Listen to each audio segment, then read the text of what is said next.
Bueno, buenas noches, bienvenidos todos los que ya estamos aquí conectados. Nuestra reunión interinstitucional del mes de marzo.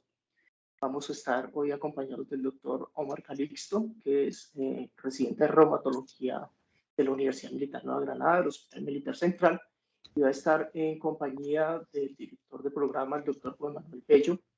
Y también vamos a tener en compañía dos invitados especiales. Vamos a tener de la doctora Luisa Guzmán, neuróloga del Hospital Militar, y vamos a tener al doctor Justin Bermúdez, médico oficial. Dos anuncios antes de iniciar. Pues una felicitación a la doctora Gloria Vázquez, que no está conectada y se excusó, que cumplió años hoy. Y le mandamos un abrazo fraterno y de mejoría pronta al doctor Luis Fernando Medina. No siento más, el doctor Omar Calixto es dueño del auditorio, estamos aquí todos conectados en vivo y bienvenidos y muchas gracias por estar aquí hoy. Esto es un evento el día de hoy patrocinado por Laboratorios Lilly. Muchas gracias, Omar, y bienvenido. Bueno, muchas gracias, doctor Camilo, por la introducción y bueno, dando comienzo a esta reunión interinstitucional, que la cual, pues, a nombre del servicio del Hospital Militar Central, quisimos titular Lupus eritematoso sistémico y debilidad.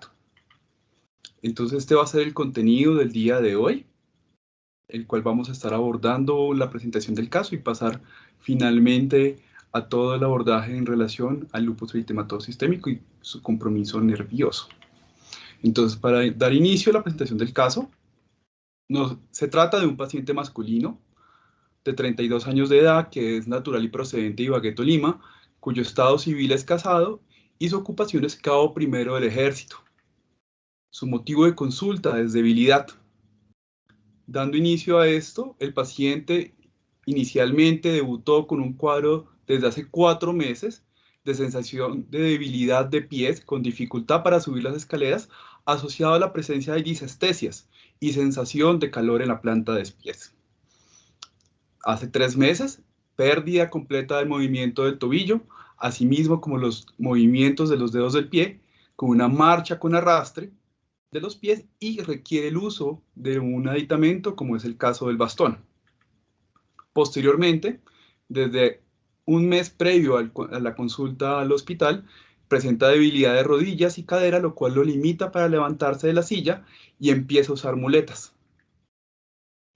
20 días previos a la consulta, presenta parestesias, sensación de calor en palmas de manos, y 15 días previos a la consulta, debilidad distal de miembros superiores, no puede abrir las botellas, abrir puertas, sin embargo no hay presencia de debilidad proximal.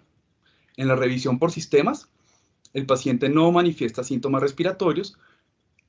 Hay que recalcar que el paciente no tiene diuresis en relación a una enfermedad renal crónica, no hubo presencia de pérdida de peso relacionada, no hay disfagia, no hay palpitaciones, no presenta dolor articular, no hay nuevas lesiones en piel y no hay reportes de alopecia por parte de él. Asimismo, ausencia de picos febriles, no hay alteraciones visuales, diplopía o síntomas gastrointestinales asociados. Como antecedentes, hay que resaltar un diagnóstico de lupus eritematoso sistémico desde el 2019, asociado a una terapia de reemplazo renal, la cual requiere por su enfermedad renal crónica que se encuentra en manejo con CAPD desde hace 3 años. A nivel desde el punto de vista de sus antecedentes farmacológicos, aquí los resalto y quiero hacer énfasis especialmente que este paciente previamente al momento del diagnóstico recibió manejo con 6 ciclos de ciclofosfamida con una dosis acumulada de 4.5 gramos y si bien estaba en manejo con inmunomoduladores, los cuales incluían prednisolona, cloroquina, plata, este paciente vendió desde hace un año de forma pues, independiente. Asimismo, desde el punto de vista de toxicoalérgicos, es de destacar solo una alergia a la penicilina, una hermana con lupus eritematoso sistémico y en relación a la vacunación, este paciente pues, ya había recibido una primera dosis de un protocolo completo de una única dosis. Desde el punto de vista del examen físico, me voy a enfocar especialmente al componente neurológico, recalcando que el resto del examen físico no presentaba hallazgos de relevancia para el motivo del caso que estoy presentando. Entonces, hablando desde el punto de vista del componente de la esfera mental superior, se encontraba normal, no había alteración de los pares craneales, no habían signos cerebelosos, no habían signos de irritación meningia, y sí se evidenciaba una alteración de la sensibilidad con hipoestesias en bota larga y guante, asociado a hipopalestesia en miembros inferiores. Desde el punto de vista de la evaluación de la fuerza en los diferentes puntos de las 4 extremidades, identificamos que a nivel proximal en miembros superiores tenía una fuerza conservada 5/5, sin embargo ya se evidenciaba de forma distal a nivel de la mano una disminución a 4/5, asimismo a nivel proximal en cadera, con una fuerza 3/5 a nivel de rodilla, y a nivel distal en miembro inferior 0/5.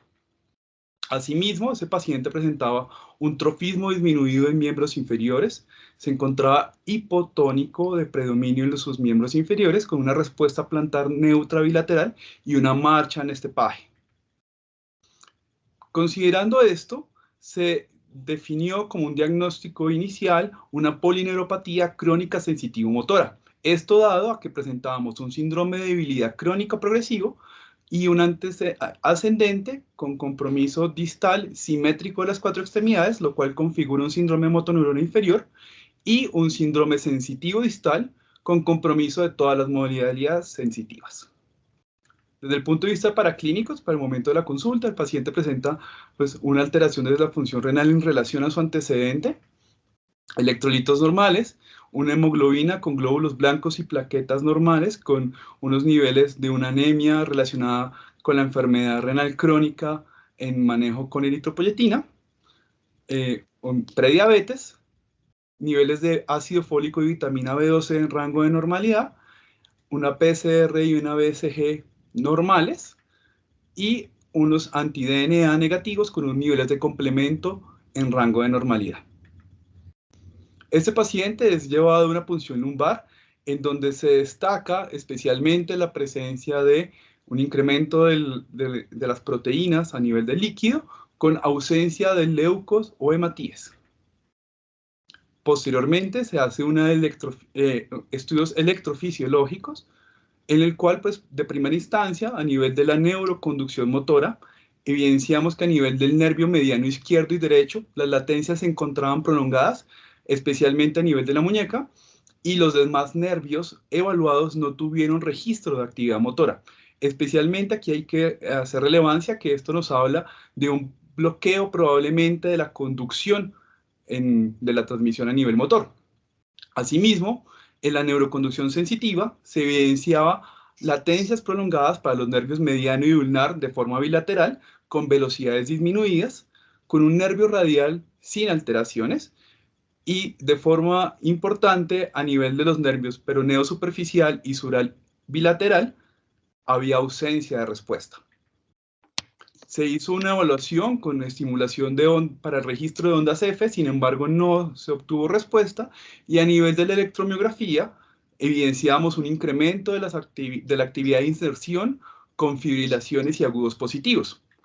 Esto es lo que nos permite configurar un diagnóstico neurofisiológico de una polineuropatía motora y sensitiva de predominio desmielinizante activa con signos de denervación. Entonces, ahora, partiendo de que este paciente tenía un lupus eritematoso sistémico como su diagnóstico principal, vamos a hablar un poco de las manifestaciones que se encuentran relacionadas con el sistema nervioso, tanto central y periférico. Desde el punto de vista de la fisiopatología, el lupus eritematoso sistémico tiene un gran abanico de posibilidades por las cuales un paciente puede presentar manifestaciones neurológicas. En primera instancia, tenemos la posibilidad en estos pacientes quienes pueden tener un diagnóstico o la presencia de anticuerpos antifosfolípido presentes, asimismo como otras consideraciones que pueden favorecer obstrucciones, la oclusión vascular. Sin embargo, también pueden presentar episodios de hemorragias, anticuerpos, disfunción de la barrera hematoencefálica, lesión relacionada por la estimulación del sistema inmune por medio de las citoquinas, efectos neuroendocrinos per se y un daño dirigido especialmente en el sistema nervioso central. Sin embargo, hay que recalcar que evaluar el compromiso neurológico del lupus eritematoso sistémico y hablar desde este punto de vista de prevalencias es algo difícil, porque los estudios no distinguen si es un síntoma causado propiamente por el lupus eritematoso sistémico, si está derivado por sus comorbilidades o son un hallazgo secundario al uso de los tratamientos que se usan. Recientemente, un metaanálisis hace una evaluación de cuál pudiera ser la prevalencia estimada de las manifestaciones neuropsiquiátricas en el lupus eritematoso sistémico, y posterior a hacer un análisis muy concienzudo de las diferentes publicaciones, se estima que en promedio puede haber una prevalencia de esta manifestación entre el 52,2% de los pacientes. Hay que recordar que para 1999 el Colegio Americano de Reumatología hace la descripción de 19 síndromes diferentes en los cuales se pueden diferenciar entre manifestaciones del sistema nervioso central y sistema nervioso periférico. Asimismo, clásicamente se había descrito que la proporción de los pacientes que hacían manifestaciones en sistema nervioso periférico era aún menor. Sin embargo, a medida que se ha avanzado con el registro y la evaluación de estos pacientes, se ha visto que esta proporción se ha aumentado un poco más, identificando que cerca del 80% son manifestaciones en el sistema nervioso central y un 20% corresponden al sistema nervioso periférico, que es el caso que nos atañe esta noche. Para el caso del sistema nervioso periférico, la epidemiología descrita a partir de datos de un metaanálisis de 688 pacientes con esta manifestación se identificó que el 8,5% presentaban polineuropatía, el 6,1% neuropatía craneal y el 1,7% una mononeuropatía. Desde el punto de vista de la fisiopatología, hay que reconocer que a nivel del sistema nervioso periférico existen tres principales factores patogénicos que pueden llevar a esta manifestación. Por un lado tenemos la inflamación neurogénica, asimismo la producción de autoanticuerpos y asimismo la neuropatía de pequeña fibra. Entonces, si me permiten, entonces voy a señalar inicialmente un incremento a nivel de la vasculatura y la permeabilidad vascular que vamos a llevar a una activación del endotelio gracias a la actividad de las citoquinas proinflamatorias, que a su vez también hacen una estimulación sobre los nociceptores que producen péptidos relacionados con la calcitonina o sustancia P, que también termina generando un círculo de retroalimentación positiva con incremento de la respuesta inflamatoria, con lesiones a nivel de las fibras nerviosas, y especialmente se ha descrito un fenómeno de mimetismo molecular relacionado con la lesión a nivel de las membranas mielínicas, de los nódulos de Ranvier, asimismo como la presencia de células T antineurales que pueden relacionarse con la afectación de las astas ventrales o anteriores. Entonces, para hablar del abordaje diagnóstico, y pues considerando todos los hallazgos hasta el momento, la propuesta era que este paciente estuviera cursando con una polineuropatía desmielinizante crónica inflamatoria. Sin embargo, esto también hace parte de un gran síndrome, y para estar seguros de este diagnóstico, pues se requería hacer un abordaje acuicioso de hacer una adecuada evaluación para permitir llegar a este diagnóstico. Entonces, recordando los diferentes criterios diagnósticos a los cuales se ha propuesto para el diagnóstico de la CIDP, se han descrito más o menos en la literatura 4 diferentes tipos de criterios diagnósticos. Esto por medio de una revisión en una gran cohorte de pacientes, se evaluó y se identificó que los criterios de las sociedades de la Federación Europea de Sociedades de Neurología y la Sociedad del Nervio Periférico se identificaron con las mejores sensibilidades y especificidades para el diagnóstico de esta patología, con una sensibilidad del 81% del 81% y una especificidad del 96%. Entonces, hay que partir que tenemos dos fenotipos diferentes de esta enfermedad, y uno es el CIDP típico y el otro es el CIDP atípico. Considerando especialmente en el caso de su paciente, pues teníamos un contexto de una debilidad crónicamente progresiva, paulatina, recurrente, simétrica, distal, principalmente, asimismo una disfunción sensitiva con más de 2 meses de evolución, y con ausencia o reducción de los reflejos musculotendinosos. Asimismo, identificamos que es fundamental para hacer un adecuado diagnóstico el electrodiagnóstico. Y este paciente, como lo pudimos ver previamente, cumplía con todos los criterios relacionados con esta enfermedad.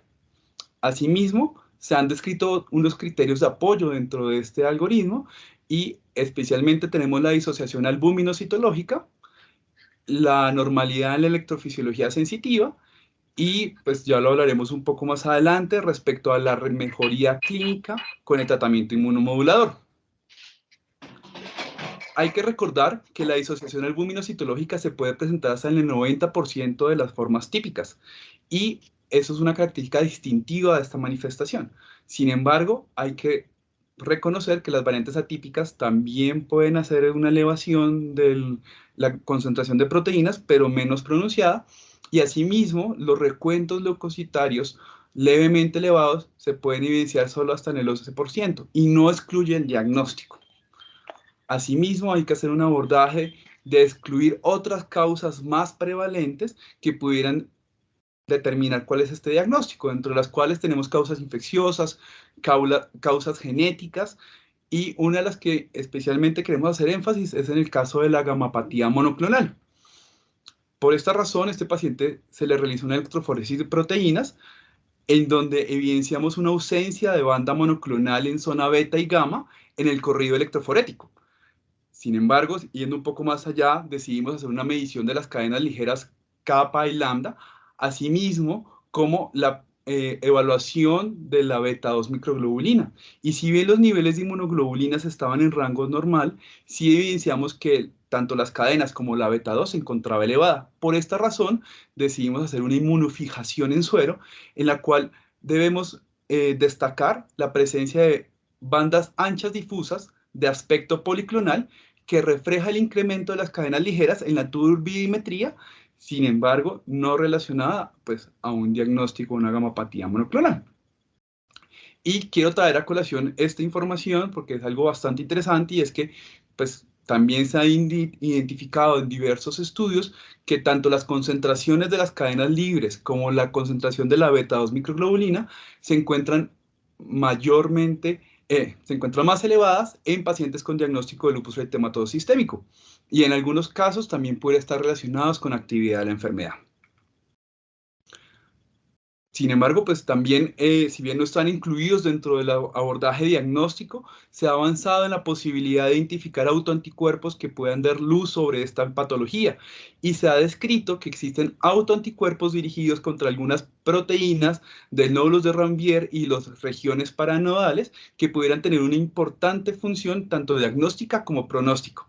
Y se ha visto que hasta en un 25% de los pacientes se pudiera evidenciar la presencia de estos autoanticuerpos, que en su mayoría son de isotipo IgG4.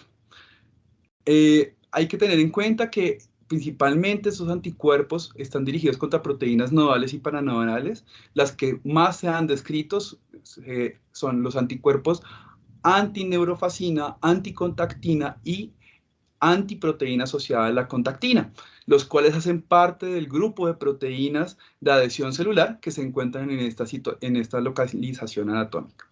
Hay que recordar que las proteínas paranodales, las que más ampliamente descritas están, es la NF155, la CNTN1 y la CASPAR. Asimismo, como la presencia de las proteínas nodales, la NF140 y NF186. En este diagrama, en donde vemos la colocación o la explicación esquemática de un yuxtaparanodo, un paranodo y nodo, quiero resaltar la ubicación en la cual se pueden encontrar las proteínas a las cuales estarían dirigidas estos autoanticuerpos, como lo mencionó previamente, desde el punto de vista de la fisiopatología. Entonces, partimos de un paciente con un diagnóstico de lupus eritematoso sistémico con enfermedad renal crónica y hipertensión arterial, quien había suspendido su tratamiento inmunomodulador desde hace un año, quien se evidenciaba con presencia de parestesias con compromiso de las modalidades sensitivas, un síndrome de debilidad crónico, progresivo, ascendente y distal, que tenía un compromiso de las 4 extremidades y especialmente una alteración sensitiva distal, con una disociación albuminocitológica y con un electrodiagnóstico sugestivo para considerar un cuadro de una CIDP, por lo cual en este contexto se diagnosticó una CIDP típica. Ahora, desde el punto de vista de tratamiento y seguimiento, esto es importante tener en cuenta, y es que la evaluación de la enfermedad en el sistema nervioso periférico realmente es muy difícil. De los datos del metaanálisis que mencionaba previamente, en el cual se hace un registro de los pacientes con CIDP, solo se identificaron 16 casos de pacientes con lupus eritematoso sistémico y CIDP concomitantemente, y de estos solo el 37,5% presentaban remisión por el SLEDAI como tal. Sin embargo, hay que recordar que al hacer una comparación entre los diferentes sistemas de medición de la actividad, se identifica que únicamente el BILAC considera la evaluación de la neuropatía periférica. Entonces, pues en el contexto de este paciente, pues digamos que la evaluación objetiva de la actividad de la enfermedad no estaría adecuado únicamente con el SLEDAI, y lo mismo aplicaría para otros reportes realizados en la literatura. Asimismo, entonces, como no tenemos una herramienta específica desde el punto de vista de reumatología, a nivel de neurología tenemos la capacidad de hacer la medición por medio de dos escalas principalmente. Y uno es la escala INCAT, que es la escala de causas de neuropatía inflamatoria y tratamiento de la discapacidad, así como la escala ROTS, las cuales es una escala de discapacidad general de Rasch y Bult, las cuales tienen una buena confiabilidad, tienen amplia validación y nos permite evaluar la respuesta al tratamiento. Entonces, para comenzar, la escala de discapacidad INCAT es una herramienta principal para la evaluación de estos pacientes en ensayos clínicos. Es una escala que nos permite hacer, por medio de una escala ordinaria de 0 a 10, hacer una evaluación de entre más alta, mayor índice de discapacidad. Sin embargo, no es adecuado de una forma completa, porque no evalúa de forma adecuada la marcha, y los cambios sutiles en los miembros inferiores pudiera ser no tan específico. Entonces, para la evaluación de miembro superior, identificamos que este paciente no se abatonaba, sí tenía la posibilidad de cepillarse el cabello, no usaba tenedor y cuchillo, no manejaba monedas, lo cual permitía un puntaje de 4 puntos en el segmento superior, y en el segmento inferior requiere un uso aditivo bilateral para la marcha, lo cual le daba 3 puntos para un total de 7. Asimismo, la escala de discapacidad de ROTS nos permite de una forma un poco más acuiciosa hacer una evaluación de cómo son las tareas del día a día de los pacientes en relación a la complejidad de esta tarea. Asimismo, podemos hacer una evaluación de discapacidad completa que va desde un puntaje de 0 a 48 sin discapacidad, con una sumatoria de 24 ítems diferentes, y el inconveniente que se ha descrito es que pues requiere más tiempo para su diligenciamiento. Esta escala nos da un puntaje de 16 al evaluar las diferentes tareas dentro de esta capacidad. Y pues tenemos también la evaluación desde el punto de vista del Consejo de Investigación Médica, de la evaluación de la fuerza que podíamos hacer al examen físico, en donde teníamos pues principalmente un conteo de un puntaje de 42 de 60 puntos posibles.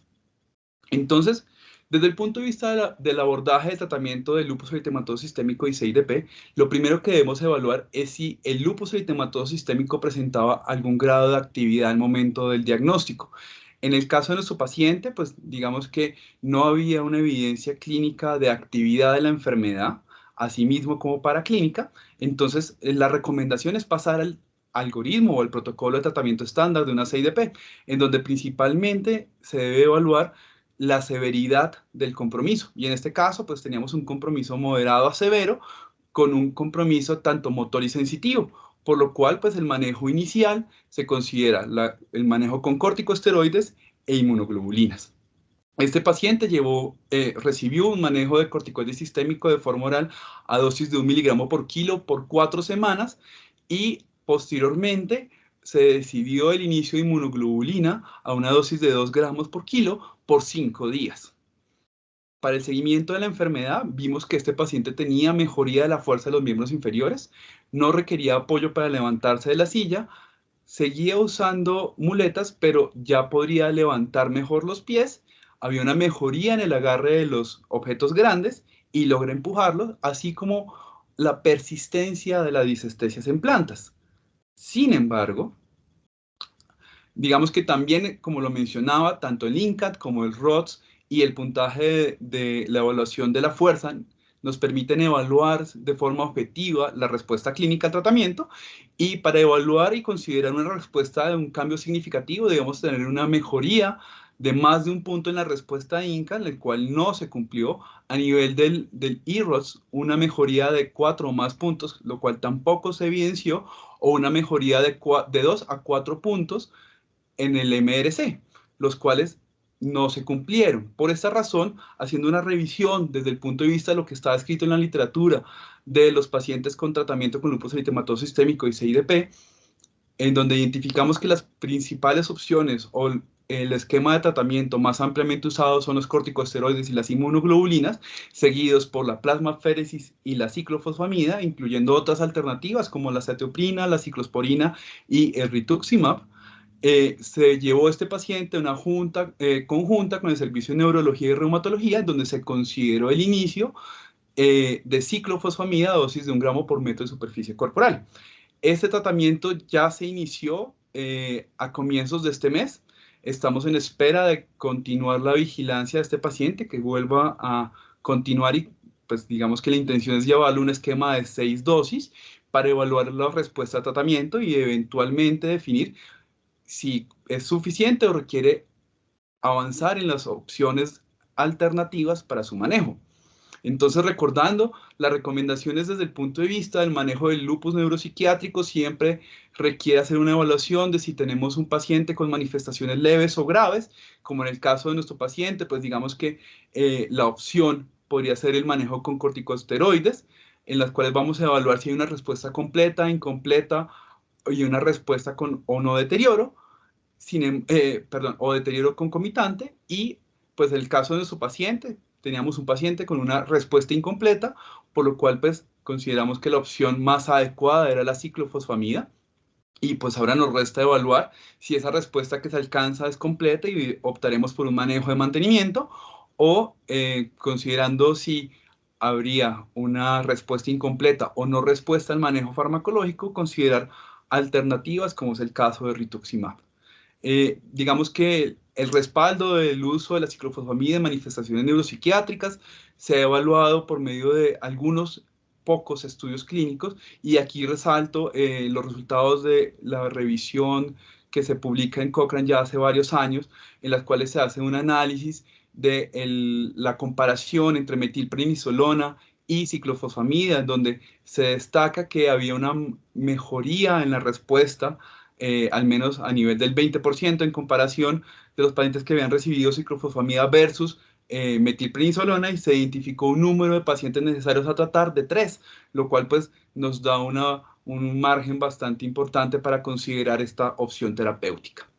Otra cosa que es importante y no quiero dejar pasar en vano en mención de esta charla, y es el uso de la importancia del el trabajo en equipo con el grupo de medicina física y rehabilitación, en donde la terapia física se ha identificado que disminuye la discapacidad neurológica, el uso de ayudas externas adecuadas para la marcha previene la presencia de contracturas, nos permite hacer un reentrenamiento en marcha y un manejo del dolor. Y existen estudios clínicos los cuales han evaluado que promover la rehabilitación de estos pacientes de forma continua permite una mejoría en la fuerza muscular y asimismo en su capacidad aeróbica en función del tiempo, y esto es fundamental para la rehabilitación de estos pacientes. Entonces, antes de finalizar, como mensajes para recordar, recordar que esta es una enfermedad, como estamos acostumbrados a ver, el lupus eritematoso sistémico es una enfermedad desafiante, pero que si se asocia a una manifestación neurológica, como es el caso de la CIDP, requiere un abordaje multidisciplinario muy importante, que el estudio debe ser muy acucioso a nivel de laboratorio, a nivel del electrodiagnóstico, que cada vez estamos viendo que se diagnostica más, es porque estamos más alertas al diagnóstico de estos pacientes, Asimismo, la evaluación de la actividad no es fácil y por lo cual debemos estar más atentos a las alternativas que nos ofrecen otras especialidades, que esperamos contar en un futuro con la posibilidad de hacer una medición de anticuerpos, tanto diagnósticos como pronóstico, porque especialmente estos anticuerpos nos van a marcar cuáles son los que pudieran tener una mejor respuesta al manejo con inmunoglobulinas inclusive, y asimismo, pues destacar el hecho de que la evidencia sobre el tratamiento es escasa. Sin embargo, siempre debemos hacerlo mejor para buscar las alternativas adecuadas para la mejoría y la recuperación de nuestros pacientes. Sin más, quiero agradecerles por su atención y especialmente dar un agradecimiento al Servicio de Neurología y Medicina Física y Rehabilitación del Hospital Militar Central, los cuales fueron fundamentales para el abordaje de este caso, y pues claramente al servicio por el apoyo durante estos meses en la elaboración de este caso. Muchas gracias. Doctor Omar, muchas gracias por la excelente presentación. Definitivamente hay muchas cosas interesantes de fisiopatología y de clinometría que se tienen que trabajar en conjunto con las otras especialidades. El doctor Bello, la doctora Guzmán o el doctor Bermúdez, si quieren realizar alguna intervención, es el momento pues, para participar en este importante caso.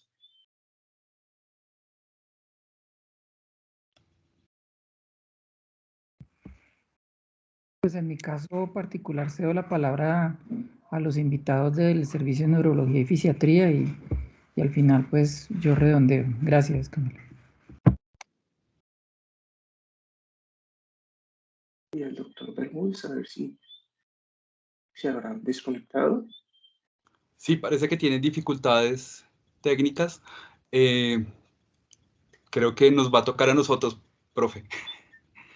Doctor Bello, le tocó. Sí, pues muchas gracias por la oportunidad y felicitaciones a Omar por la presentación. Siempre en estos eventos de socialización de los residentes, pues uno lleva unas sorpresas muy agradables, especialmente por el desenvolvimiento de Omar en la presentación del caso. Pues este caso nos generó mucha controversia, dado que hemos tenido muchas dificultades desde el punto de vista administrativo para la continuidad de estos pacientes en sus tratamientos. Específicamente, cuando él estuvo en fuerzas militares, pues tuvo acceso a todas las ventajas de esto para la continuidad del tratamiento.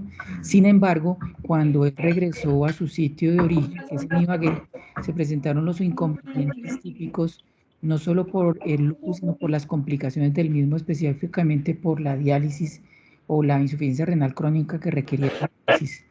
Entonces generaba muchas inquietudes con respecto al planteamiento de las posibles causas de la debilidad, como muy bien lo planteó Omar, si era complicaciones del tratamiento, de los antecedentes farmacológicos, si era el tema de la diálisis o era actividad del lupus. Entonces fue poco a poco que se desarrolló el caso en presentar y manifestarse y eliminando las causas anteriormente descritas y finalmente, aunque todavía el tiempo nos dirá si estamos en lo correcto, dado que el paciente todavía está en el proceso de diálisis y posiblemente con las complicaciones derivadas de la misma, pero hemos visto una recuperación adecuada con las medidas de tratamiento inmunomoduladoras, pero también el reto es recuperar este paciente dadas las condiciones y comorbilidades que tiene. Y en esto hemos contado pues con la gran ventaja de contar con el servicio de fisiatría, que es un servicio de cuarto nivel y que le ha brindado todas las oportunidades de recuperación en este caso. Obviamente a futuro frente a un paciente con diálisis, todo el tema de farmacovigilancia para elegir terapias de rescate en caso de falta de respuesta con las medidas farmacológicas que se plantearon.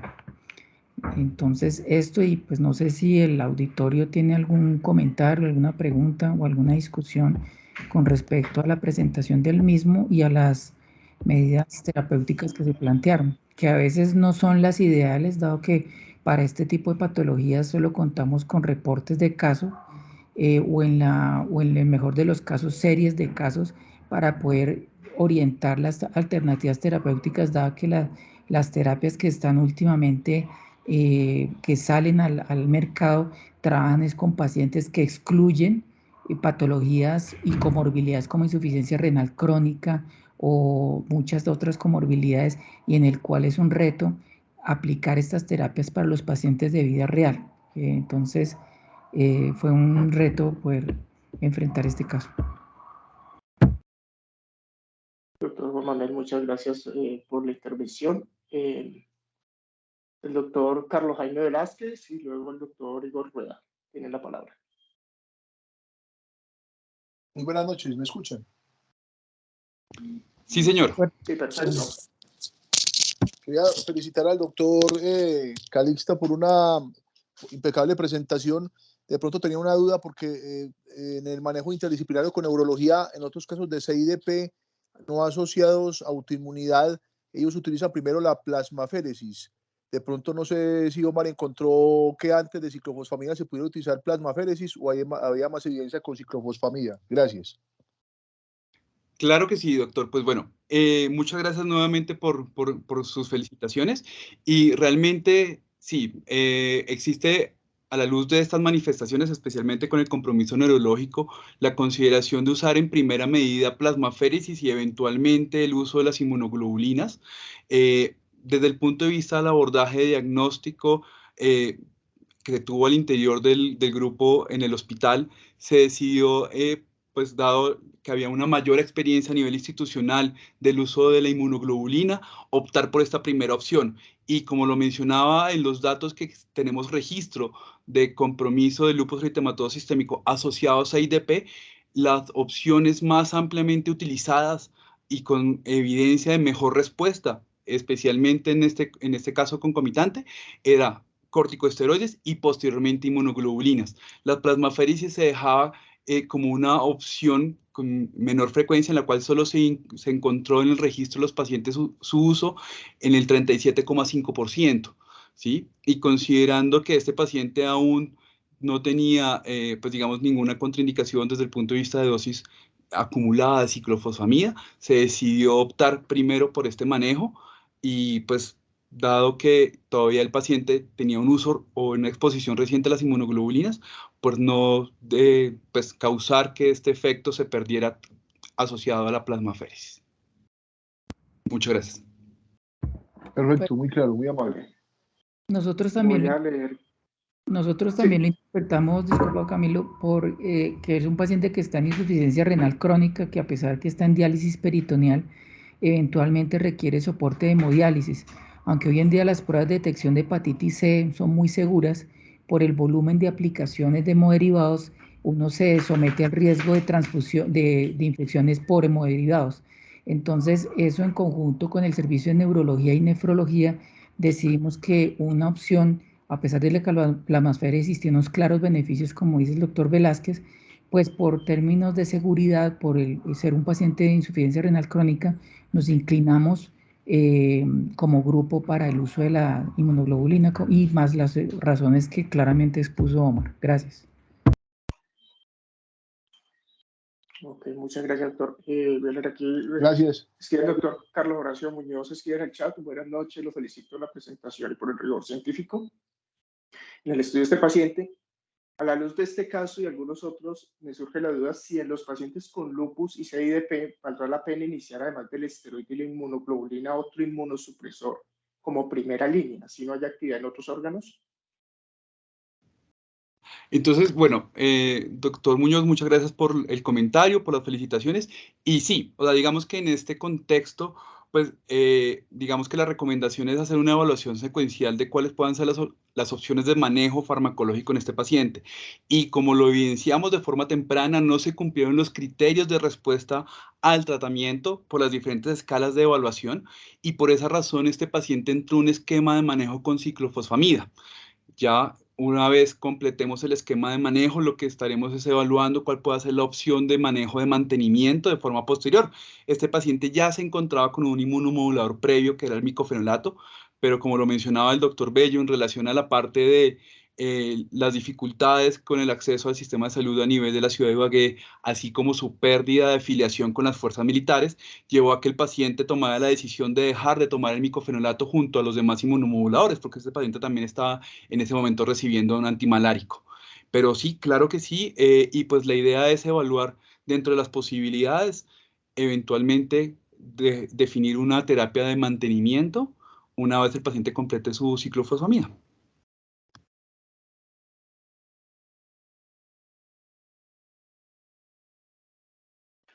Muchas gracias, doctor Omar. ¿Alguna otra pregunta, alguna otra intervención? Lo pueden escribir por el chat o pueden levantar la mano en este momento.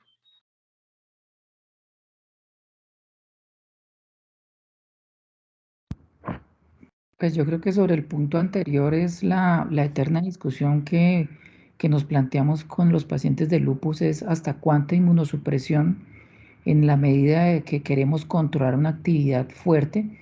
Y yo sé que, Camilo, ustedes en niños ese tema es mucho más notorio, en los que hemos visto que maneja más inmunomoduladores, pero como lo han visto en otras series, específicamente en vasculitis o lupus, lo sacamos del problema inmunológico y a futuro nos enfrentamos a los problemas infecciosos, ¿no? Entonces, pero sí, siempre está en el escenario eventualmente requerir otras terapias, teniendo en cuenta la gran carga de comorbilidad que tiene el paciente por ser renal crónico en espera de trasplante. Pero sí, sí lo tenemos muy presente. Muchas gracias, doctor Juan Manuel. Nosotros en pediatría somos bastante agresivos, pues el lupus pediátrico tiene una carga de enfermedad muy alta y de daño de órgano y severidad cuando hablamos de riñón y de sistema nervioso central. Y en general cuando hablamos de, de manifestaciones neuropsiquiátricas de lupus, y si somos bastante agresivos, llegamos a usar secuencialmente incluso las plasmaféresis, inmunoglobulina, ciclofosfamida, rituximab, casi que en algunos pacientes lo utilizamos en la misma secuencia cuando el paciente está en cuidado intensivo en condiciones muy críticas. Tratamos de tener un concepto, por lo menos personalmente, en que tenemos que tener paciente para que se infecte, pues porque si no tenemos paciente ni siquiera se va a infectar y no vamos a tener paciente en adelante. Entonces creo que somos bastante agresivos en esas terapias y nuestra carga de enfermedad nos lleva a eso. Y el trabajo en conjunto, cuando trabajamos conjuntamente con las otras especialidades, neurología, fisiatría, en los hospitales y clínicas, y los intensivistas que nos dan la mano fuertemente en estos casos severos, ellos se preocupan, igual que los infectólogos, en que llevemos al paciente una inmunosupresión muy marcada, pero es algo que hay que arriesgar realmente para sacar adelante estos pacientes que a veces nos complican bastante la vida. Si hay alguna pregunta, alguna otra intervención, la doctora Adriana Lucía Vanegas, muchas gracias. Muchas felicitaciones a Omar y para el grupo por el caso tan interesante y la presentación del caso. Muchas gracias, Adriana, para Omar. Y si hay alguna intervención, pues es el momento. Si no, pues muchas gracias por estar conectados esta noche y realmente tenemos muchas cosas que aprender de nuestros trabajos transdisciplinarios y de nuestros pacientes complejos. Veo que el doctor Horacio tiene la mano levantada, no sé si quiere abrir Doctor micrófono. Horacio. Sí, buenas noches. No, simplemente un comentario pequeño y es destacar lo que ponía yo como el rigor científico en el abordaje de este paciente. El diagnóstico de CIDP, cuando se revisan cada uno de los criterios y se miran los errores que se cometen en la definición de CIDP, realmente son muchos. Entonces hay que ser muy juiciosos y muy estrictos en evaluar correctamente cada uno de los parámetros electrofisiológicos, en el líquido cefalorraquídeo, bueno, todo lo demás, para realmente tener un diagnóstico preciso, y me pareció que lo hicieron de forma muy adecuada. Entonces simplemente que ese rigor no se debe perder, porque se diagnostican CIDPs sin que el paciente realmente los tenga. Muchas gracias. De acuerdo, Carlos. Eso, de hecho, repetimos muchas veces y exigimos que fisiatra o otro grupo de fisiatría haga nuevas pruebas y todo electrofisiológicas, porque sí, eso es una patología que nos da a veces muchas dificultades en llegar a un diagnóstico bien acertado para uno embarcarse en un manejo adecuado. Tenemos unas manos levantadas. Tenemos al doctor Igor Rueda. Bienvenido, o ahí la bajó.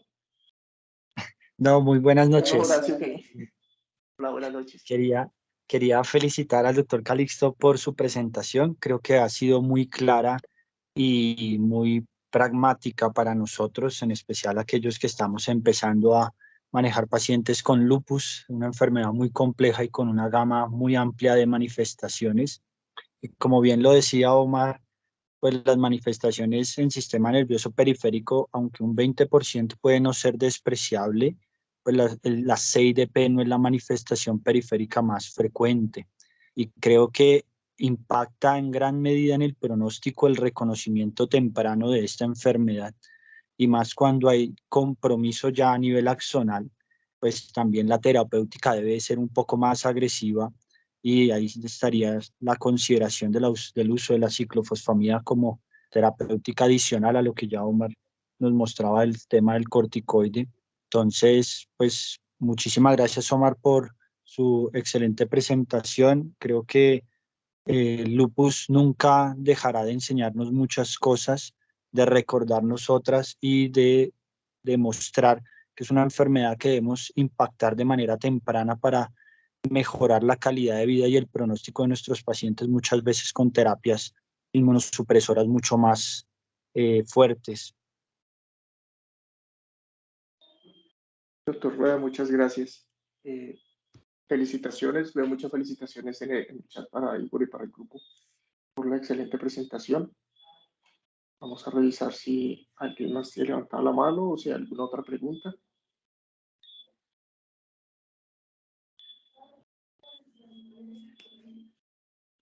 Doctor Omar, una última recomendación para llevarnos para la casa y para el trabajo con estos pacientes.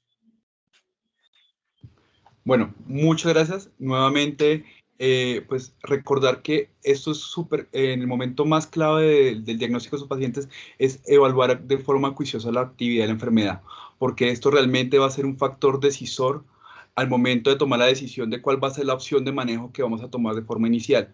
Y como lo mencionaba, muy probablemente estos pacientes no son adecuadamente evaluados solo con el SLEDAI, sino que también vamos a tener que ser más acuiciosos en el momento de hacer la evaluación neurológica, y pues en el trabajo multidisciplinario, como lo evidenciamos en este caso, creo que fue el éxito que nos ha llevado el diagnóstico y permitir la opción de tratamiento a este paciente, que eventualmente estaremos continuamente evaluando en la consulta externa y eventualmente en el área de hospitalización para definir pues cuál va a ser su respuesta y las opciones subsecuentes de tratamiento. Muchas gracias.